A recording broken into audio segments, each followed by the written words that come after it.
10 सबसे कीमती चीजें जो भारत की थी। दोस्तों क्या आप जानते हैं भारत में कोहिनूर के अलावा भी कई ऐसी बेशकीमती चीजें रही हैं जिन्हें अंग्रेजों के द्वारा चुराकर विदेश ले जाया गया है और आज भी ये चीजें भारत में नहीं बल्कि विदेशों में ही उनकी शोभा बढ़ा रही हैं। टीपू सुल्तान का शेर हो या शाहजहां का मयूर सिंहासन, आज के वीडियो में बात करेंगे ऐसी ही बेशकीमती ऐतिहासिक चीजों के बारे में। Number 1, Amravati marble. दोस्तों वीडियो में जो आप स्कल्पचर देख रहे हैं ये सभी स्कल्पचर ब्रिटिश म्यूजियम में सजे हुए हैं। इस स्कल्पचर्स का बौद्ध धर्म में काफी महत्व माना गया है। ये शिलालेख किसी जमाने में एक भव्य बौद्ध स्तूप का हिस्सा हुआ करते थे। जब 1845 की खुदाई की जा रही थी तब इन्हें पहली बार खोजा गया था। इन पर जातक कथाएं की उकेरी की गई है जिससे पता चलता है कि ये बुद्ध के जीवन पर आधारित है। इन स्कल्पचर को सर वॉल्टर एलियट ने खोजा था, इसलिए इनका ब्रिटेन जाना तो तय था। आज लंदन के म्यूजियम में सजे ये स्कल्पचर लोगों को अपनी ओर आकर्षित करते हैं, लेकिन इनका इतिहास भारत से ही जुड़ा हुआ है और इन्हें भारत से ही ले जाया गया था। Number 2, Patiala house necklace. Screen पर जो आप नेकलेस देख रहे हैं इस हार को पटियाला के राजा भूपेंद्र सिंह के लिए बनवाया गया था। भूपेंद्र सिंह बड़ी शान से इस चमचमाते हुए हीरे जड़े हार को पहनते थे जिसे बनाने का काम हाउस ऑफ कार्टियर ने किया था। बेहद ही शानदार इस हार में 3000 से भी ज्यादा हीरे जड़े गए थे। ये हार इतना कीमती और शानदार था कि इसके चर्चे भारत में ही नहीं बल्कि पूरी दुनिया में होने लगे थे। इस हार की एक और खास बात थी कि इसमें दुनिया का 7वां सबसे बड़ा हीरा भी लगाया गया था, लेकिन जिस तरह से इस हीरे के चर्चे थे सभी की नजरें इस पर थी और 1948 में इसे पटियाला हाउस के खजाने से चुरा लिया गया। आखिरी बार इस नेकलेस को भूपेंद्र सिंह के बेटे के गले में देखा गया था, जिसके बाद इसे साबुत स्थिति में कभी नहीं देखा गया। कुछ समय पहले ही इस हार को चौकोर को एम्मा चैम्बरलेन ने गाला रेड कारपेट के लिए पहना था, जिसके लिए उन्हें काफी ट्रोल भी किया गया। कहते हैं इस हार के पीछे का इतिहास बेहद ही शर्मनाक रहा है। नंबर 3, द नासक डायमंड। भारत के बेशकीमती हीरे कोहिनूर के ब्रिटेन पहुंचने की कहानी तो सभी जानते हैं, लेकिन शायद आप ये नहीं जानते हैं कि भारत में 1818 में एक और कीमती डायमंड जिसका नाम नसाक डायमंड कहा गया था वो भी गायब हो गया था। गोलकुंडा की कोलपुर माइन से ये हीरा निकाला गया था। ऐसा कहा जाता है कि किसी जमाने में ये हीरा त्र्यंबकेश्वर मंदिर में शिव जी के श्रृंगार का हिस्सा हुआ करता था। कई सालों तक इसे शिव जी के श्रृंगार के रूप में इस्तेमाल किया जाता था, लेकिन जब एंग्लो मराठा वार हुआ इस दौरान में इसे ब्रिटिश ज्वेलर्स को बेच दिया गया था। 43.38 कैरेट का ये हीरा वक्त के साथ कई बार बेचा और खरीदा गया। और अगर आज के समय की बात करें तो ये हीरा लेबनान के प्राइवेट म्यूजियम में रखा हुआ है। नंबर 4, सुल्तानगंज बुद्धा। 1861 में भागलपुर के सुल्तानगंज में 500 किलो वजनी और 2.3 मीटर ऊंचा बुद्ध का एक मेटेलिक स्कल्पचर पाया गया था, जिसे सुल्तानगंज बुद्धा के नाम से जाना जाता है। एक रेलवे इंजीनियर ने इस स्कल्पचर को 200 पाउंड में बर्मिंघम के एक मेटल मैन्युफैक्चरर को बेच दिया था और इस तरह से भारत में पाया गया ये बेशकीमती स्कल्पचर भी भारत के बाहर चला गया। आज भी सुल्तानगंज बुद्धा का ये स्कल्पचर बर्मिंघम के म्यूजियम में ही रखा हुआ है। अगर इसके इतिहास पर नजर डालें तो ये 500 से 700 एडी के बीच बनाया गया था, जब भारत पर गुप्त और पाल राजाओं का राज हुआ करता था। बौद्ध भगवान की ये मूर्ति इसी बात की ओर संकेत करती है कि गुप्त और पाल राजाओं के समय मूर्ति कला का कितना प्रचलन था। नंबर 5, थ्रोन ऑफ महाराजा रणजीत सिंह। भारत में कई ऐसे राजा महाराजा हुए हैं जिनकी साहस की कथाएं प्रचलित हैं। राजा महाराजाओं के जमाने में उनकी ऐसी कई ऐतिहासिक चीजें हैं जो कि भारत में होनी चाहिए लेकिन भारत के बाहर विदेशों में रखी हुई हैं। उन्हीं में से एक है महाराजा रणजीत सिंह का सिंहासन। वो सिंहासन जिस पर महाराजा रणजीत सिंह गर्व से विराजित हुआ करते थे, लेकिन अफसोस उनका ये सिंहासन भारत में नहीं बल्कि दूसरे देश में रखा हुआ है। इस सिंहासन को एक मुस्लिम क्रिएटर ने बनाया था जिसे लकड़ी और सोने से बनाया गया था। ऐसा कहा जाता है कि सिखों के महाराजा रणजीत सिंह राजा होने के बाद भी जमीन पर ही बैठना पसंद करते थे और कुछ खास मौके पर ही अपने इस सिंहासन पर विराजित हुए थे। लेकिन जब उनके सिंहासन पर अंग्रेजों की नजर पड़ी तो साल 1849 में उन्होंने इस पर कब्जा कर लिया और इसे ब्रिटेन भेज दिया गया। Number 6, Tipu tiger. महाराजा टीपू सुल्तान का एक बाघ हुआ करता था जो कि आज लंदन के विक्टोरिया एंड अल्बर्ट म्यूजियम में रखा हुआ है। ये बाघ खास तौर पर टीपू सुल्तान के लिए बनाया गया था। इस बाघ को मशीनी कला के एक नमूने के तौर पर देखा जा सकता है। इस मूर्ति में बाघ को ब्रिटिश अधिकारी को मारते हुए दिखाया गया है, जो कि टीपू सुल्तान की अंग्रेजों को लेकर नफरत को दर्शाता है। टीपू सुल्तान के मरने के बाद उनके इस बाघ को लॉर्ड मॉर्निंगटन ने ब्रिटिश भिजवा दिया था और उसी समय से इस बाघ को ब्रिटिश म्यूजियम में रखा गया है। Number 7, Shahjahan royal jade wine cup. Mughal बादशाह शाहजहां बड़े महल और राजसी ठाट बाट के साथ रहा करते थे, लेकिन इसके अलावा उनके पास एक बहुत नायाब और कीमती वाइन ग्लास भी था जिसमें शाहजहां अपने जाम को पिया करते थे। सफेद रंग के इस कीमती प्याले को खास तौर पर शाहजहां के लिए ही बनाया गया था, लेकिन इसे किस आर्टिस्ट ने बनाया था इसका कोई भी जिक्र इतिहास में नहीं किया गया। कहा जाता है कि 18.5 सेंटीमीटर लंबा ये प्याला 1857 में अंग्रेज कर्नल कॉलोनियल चार्ल्सटन को मिल गया था, जिसके बाद इसे कई लोगों को बेचा गया और आज ये प्याला हमें विक्टोरियन म्यूजियम में देखने को मिलता है। Number 8, Tipu Sultan ring. मैसूर के राजा टीपू सुल्तान की बहादुरी के किस्से कौन नहीं जानता। छोटा कद लेकिन साहस की जीती जागती तस्वीर टीपू सुल्तान सुल्तान बहादुर योद्धा थे जो कि अपनी आखिरी सांस तक लड़ते रहे थे, लेकिन अंग्रेज जो हमेशा ही भारतीय खजाने के ऊपर अपनी नजर गड़ाए हुए थे, उनकी नजर टीपू सुल्तान की तलवार और अंगूठी पर पड़ गई थी। 1799 में श्रीरंगपटना का युद्ध किया गया था, जिसमें Tipu Sultan British east India company के खिलाफ लड़ते हुए शहीद हो गए। इसके बाद अंग्रेजों ने टीपू सुल्तान की 41.3 ग्राम की अंगूठी और तलवार को अपने कब्जे में ले लिया था। हालांकि टीपू सुल्तान की तलवार को 1.5 करोड़ रुपए देकर एक नीलामी में विजय माल्या ने अपना बना लिया था, लेकिन उनकी सोने की कीमती अंगूठी को 2014 में 145,000 पाउंड में नीलाम कर दिया गया और इसे खरीदने वाले कौन थे ये आज तक पता नहीं चल सका। नंबर 9,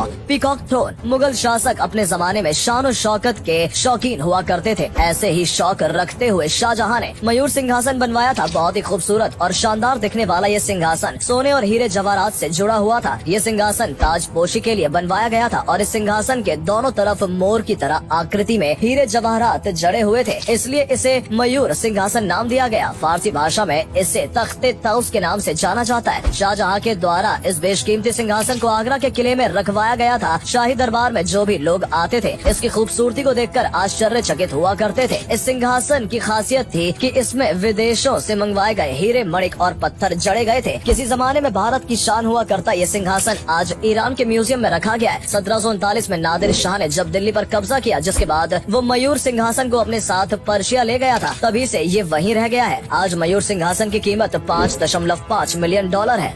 दोस्तों, अगर आपको ये वीडियो पसंद आई हो तो इसे अधिक से अधिक लाइक और शेयर करें। साथ ही हमें कमेंट करके बताएं कि आपको इनमें से कौन सा फैक्ट सबसे ज्यादा मजेदार लगा। आज के लिए इतना ही। आपसे फिर मिलेंगे एक नई वीडियो और ढेर सारी रोचक जानकारियों के साथ।